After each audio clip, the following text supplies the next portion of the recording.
Hello friends, आपका स्वागत है एक और नए वीडियो में।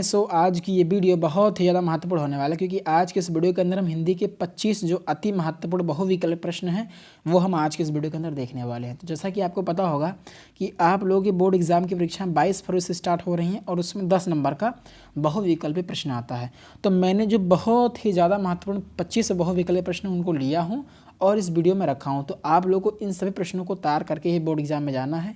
ये 25 प्रश्न प्रीवियस ईयर से लिए गए हैं, यानी जो पिछले साल क्वेश्चन पेपर में आए हुए हैं उनको मैंने लिया है। तो अच्छे तरीके से आपको इन सभी प्रश्नों को नोट कर लेना है, ये आपके बोर्ड एग्जाम के लिए बहुत ज़्यादा महत्वपूर्ण है। तो चलिए सीधे हम इस वीडियो को स्टार्ट करते हैं और एक एक करके सभी प्रश्नों को देख लेते हैं। पहला प्रश्न आपके स्क्रीन पर ये है कि तार सप्तक का प्रकाशन वर्ष है। ये प्रश्न बोर्ड एग्जाम में बहुत ही ज़्यादा बार पूछा गया है। तो पहला विकल्प है 1943 यानी सन 1943, सन 1945, सन 1947 या सन 1950। तो इसका विकल्प नंबर पहला जो है वो करेक्ट हो जाएगा 1943। फिर दूसरा क्वेश्चन ये है कि कामायनी महाकाव्य में सर्गों की संख्या कितनी है। तो कामायनी महाकाव्य में जो सर्गों की संख्या है वो है 15। तो विकल्प नंबर इसका ए जो है वो करेक्ट हो जाएगा। 15 जो है वो सर्गों की संख्या है। और अगर पूछे कि इसकी रचना किसकी रचना है कामायनी, तो ये जयशंकर प्रसाद जी की रचना है। किसकी रचना है? जयशंकर प्रसाद जी की रचना है। और अगर हम बात करें कि सर्गों की संख्या कितनी है, तो कुल इसमें 15 सर्ग हैं। कितने सर्ग हैं? 15। ये आपको नोट डाउन कर लेना है। फिर तीसरा प्रश्न ये है कि मैथिलीशरण गुप्त का प्रथम काव्य संग्रह कौन है? भारत भारती, पंचवटी, साकेत या सिद्धिराज। तो इसका विकल्प नंबर पहला जो है वो करेक्ट हो जाएगा भारत भारती। भारत भारती किसकी रचना है? प्रथम काव्य संग्रह है वो मैथिलीशरण गुप्त जी की है। चलिए अगला प्रश्न ये है कि सुमित्रानंद पंत को ज्ञानपीठ का पुरस्कार किस रचना पर मिला था? तो चिदंबरा पर मिला था। कौन सी? चिदंबरा पर मिला था। विकल्प नंबर सी इसका करेक्ट हो जाएगा। अगला प्रश्न ये है कि रामधारी सिंह दिनकर को ज्ञानपीठ का पुरस्कार उनकी किस रचना पर मिला था? उर्वशी, रश्मिरथी, हुंकार या कुरुक्षेत्र। तो उर्वशी, ठीक है। इसका विकल्प नंबर उर्वशी पर जो है वो मिला था। उर्वशी पर मिला था। ऑप्शन नंबर ए जो है बिल्कुल करेक्ट हो जाएगा। छठा प्रश्न ये है कि तार सप्तक के संपादक कौन है या हैं कौन है? 4 विकल्प दिए हैं, अज्ञेय, प्रसाद जी, वर्मा जी और सुमित्रानंद पंत जी। तो विकल्प नंबर जो ए है वो करेक्ट हो जाएगा, अज्ञेय। ऑप्शन नंबर पहला करेक्ट हो जाएगा। फिर यह कि किस कवि को ज्ञानपीठ का पुरस्कार नहीं मिला था? काफ़ी इंपॉर्टेंट प्रश्न है, ये बोर्ड एग्जाम में कई बार क्वेश्चन रिपीट हुआ ये वाला। तो 4 विकल्प दिए हुए हैं, तो इसका ऑप्शन नंबर जो बी है जयशंकर प्रसाद वो सही जवाब हो जाएगा।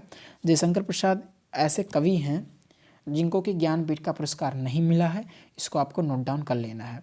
8वां प्रश्न है कि हिंदी का प्रथम कवि किसे माना जाता है? सरहप्पा, सबरपा, तुलसीदास या कबीरदास।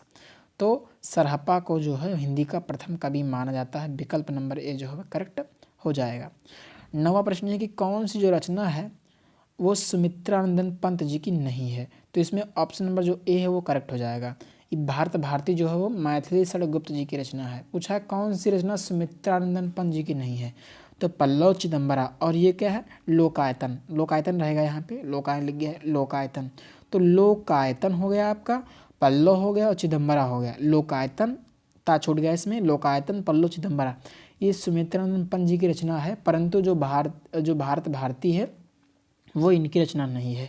वो रचना किसकी है? मैथिलीशरण गुप्त जी की रचना है। तो इसमें ये पूछा है कि कौन सी जो रचना है वो सुमित्रानंदन पंत जी की नहीं है। तो कोई एक विकल्प सही रहेगा।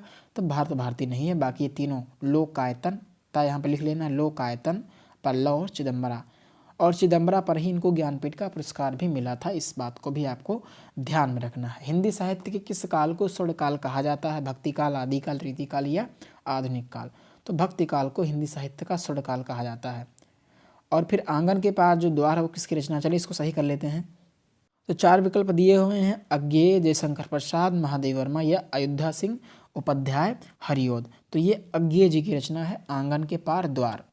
और फिर 12वां प्रश्न ये है कि लहर के रचनाकार हैं कौन है? अज्ञेय है, जयशंकर प्रसाद है, महादेव वर्मा है या अयोध्या सिंह उपाध्याय, हरिओद जी। 4 विकल्प दिया हुआ, तो ये जयशंकर प्रसाद जी की ही रचना है। ऑप्शन नंबर 20 का करेक्ट हो जाएगा। कामायनी महाकाव्य किसकी रचना है? अभी मैंने पीछे बताया कि कितने सर्ग होते हैं, कुल 15 सर्ग होते हैं। और बात करें किसकी रचना है, तो ये रचना किसकी है? जयशंकर प्रसाद जी की रचना है। तो ऑप्शन नंबर बी जो है इसका करेक्ट हो जाता है। और फिर है वैदेही वनवास, जो किसकी रचना है? वैदेही वनवास। तो वैदेही वनवास, चुपदे चौपदे ये सब किसकी रचना है? प्रिय प्रवास, ये सब रचना जो है वो अयोध्या सिंह उपाध्याय, हरिओद जी की रचना है। तो 14वें का डी विकल्प जो है बिल्कुल करेक्ट हो जाता है। 15वां प्रश्न ये है कि कितनी नावों में कितनी बार, बहुत ही महत्वपूर्ण प्रश्न है, कितनी नावों में कितनी बार जो काव्य कृति है वो किसकी है। ये 15वां प्रश्न है। सच्चिदानंद हीरानंद वत्स्यानज्ञे, जयशंकर प्रसाद, महादेव वर्मा, अयोध्या सिंह उपाध्याय, हरिओ। 4 विकल्प आपके समक्ष दिए हुए हैं, तो इसका ऑप्शन नंबर ए करेक्ट हो जाएगा, सच्चिदानंद हीरानंद वत्स्यानज्ञे।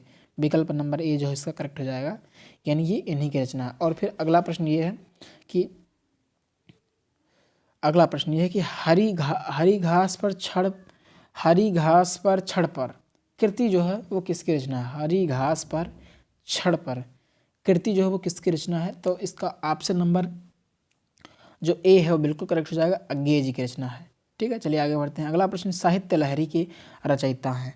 साहित्य लहरी के रचयिता जो हैं वो कौन है, तो सूरदास जी हैं। सूर सागर सूर सारा वाली साहित्य लहरी, तो साहित्य लहरी जो है किसकी रचना है, सूरदास जी की रचना है। चलिए 8वां प्रश्न, चुपदे चौपदे किसकी रचना है। वैदेही वनवास अभी मैंने पीछे बताया, ये अयोध्या सिंह उपाध्याय हरिओ जी की जो है वो रचना है। ऑप्शन नंबर डी जो है इसका बिल्कुल करेक्ट हो जाएगा। चलिए 19वां प्रश्न ये है कि हिंदी का प्रथम महाकाव्य जो है वो किसे माना जाता है। भारत भारती, कामायनी या पृथ्वीराज रासो। तो हिंदी का प्रथम महाकाव्य माना जाता है किसको, पृथ्वीराज रासो को, जिसकी रचनाकार कौन है, चंद्रबरदाई जी हैं। पृथ्वीराज रासो के रचनाकार चंद्रबरदाई जी हैं। तो हिंदी का प्रथम महाकाव्य कौन है, पृथ्वीराज रासो है। खुशबू के शिलालेख जो है, 20वां प्रश्न है, खुशबू के शिलालेख जो है वो किस युग की रचना है। नई कविता युग, छायावादी युग, प्रगतिवादी युग या प्रयोगवादी युग। तो इसका ऑप्शन नंबर जो पहला है, नई कविता युग, वो बिल्कुल करेक्ट हो जाएगा। कामायनी महाकाव्य किस युग की रचना, 3 प्रश्न इससे आ चुके हैं। कामायनी महाकाव्य किसकी रचना है, कामायनी महाकाव्य में सर्गों की संख्या कितनी है, कामायनी महाकाव्य किस युग की रचना है। यानी यहाँ से प्रश्न बहुत ही बार आया हुआ है, तो इसलिए मैं इसको बार बार उठा रहा हूँ। तो छायावादी युग, पूछे कितने सर्ग, 15 सर्ग। इसका रचयिता कौन है, जयशंकर प्रसाद जी हैं। इसको आपको याद रखना है। विनय पत्रिका जो है वो किस काल की रचना है। 22वां प्रश्न है, विनय पत्रिका जो है वो किस काल की रचना है, तो भक्ति काल की रचना है। विकल्प नंबर इसका सी बिल्कुल करेक्ट हो जाएगा, भक्ति काल। फिर है निम्नलिखित में से कौन सी रचना रामधारी सिंह दिनकर जी की नहीं है। हुंकार, स्मृति, रेणुका, ये सब है इनकी, चित्राधार नहीं है। कौन सी नहीं है, चित्राधार नहीं है। इसको आपको याद रखना है। फिर बात करता है कौन सी रचना हरिओ जी की नहीं, अयोध्या सिंह उपाध्याय हरिओ जी की नहीं। चुपदे चौपदे, वैदेही वनवास और रसकलश ये है, लेकिन रेणुका नहीं। रेणुका किसकी है, अभी मैंने पीछे बताया, ये रामधारी सिंह दिनकर जी की रचना है। ठीक, तो ये क्लियर हो गया। निर्मला, निर्मला किसकी रचना है, बहुत ही सिंपल सा क्वेश्चन है, ये मुंशी प्रेमचंद्र की है। गबन, गोदान, निर्मला, सेवा सदन, कर्मभूमि, रंगभूमि, जितनी भी इनकी रचनाएं हैं आपको आनी चाहिए। ये थी 25 वेरी वेरी इंपॉर्टेंट क्वेश्चन जो कि आपके बोर्ड एग्जाम के लिए काफ़ी ज़्यादा महत्वपूर्ण साबित होंगे। तो आपको इन सभी प्रश्नों को अच्छे से तैयार कर लेना है। एक बार मैं पूरा व्यू आपको दे देता हूँ, एकदम जल्दी जल्दी से सारे क्वेश्चन एक बार बता देता हूँ, आपको इनको नोट करते हुए चलना है। एकदम मैं स्पीड में बताऊँगा। पहला जो है निर्मला, तो मुंशी प्रेमचंद्र जी हैं। और फिर 24वां प्रश्न ये है कि हरिओ जी की कौन सी रचना नहीं है, तो रेणुका जो है वो नहीं है। ये है किसकी, रामधारी सिंह दिनकर जी की रचना है। अब इसमें कहा कौन सी रामधारी सिंह दिनकर जी की रचना नहीं है, तो चित्राधार नहीं है। 22वां प्रश्न है कि विनय पत्रिका किस काल की रचना है, भक्ति काल की रचना है।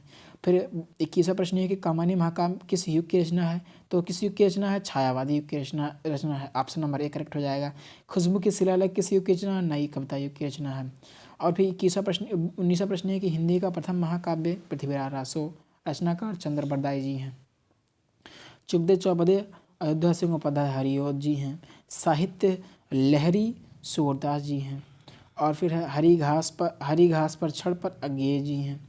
और फिर 15वां प्रश्न है आंगन के पार द्वार, ये प्रश्न अभी आगे भी आएगा। तो किसकी रचना है, आंगन के पार जो है द्वार। 11वां प्रश्न है, तो इसका जो करेक्ट आंसर जाएगा ऑप्शन नंबर ए के साथ जाएगा, अज्ञेय।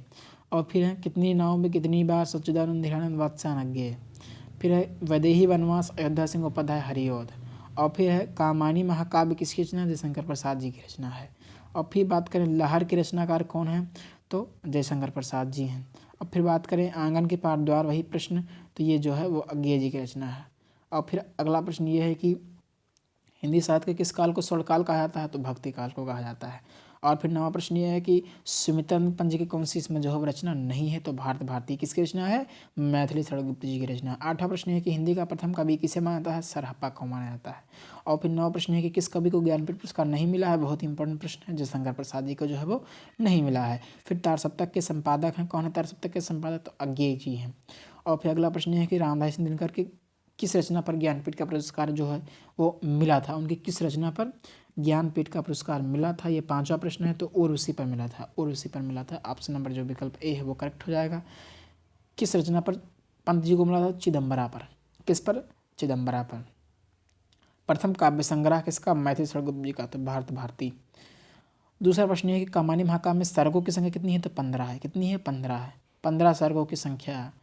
और फिर अगला प्रश्न यह है कि तार सप्तक का प्रकाशन वर्ष है, तो 1943। तो ये थे 25 अति महत्वपूर्ण प्रश्न, आपको उनको तैयार कर लेना है। तो आशा करता हूँ कि आपको ये वीडियो पसंद आएगा। वीडियो पसंद आए तो वीडियो को लाइक करें, चैनल पर नए हैं तो चैनल को सब्सक्राइब जरूर करें। धन्यवाद।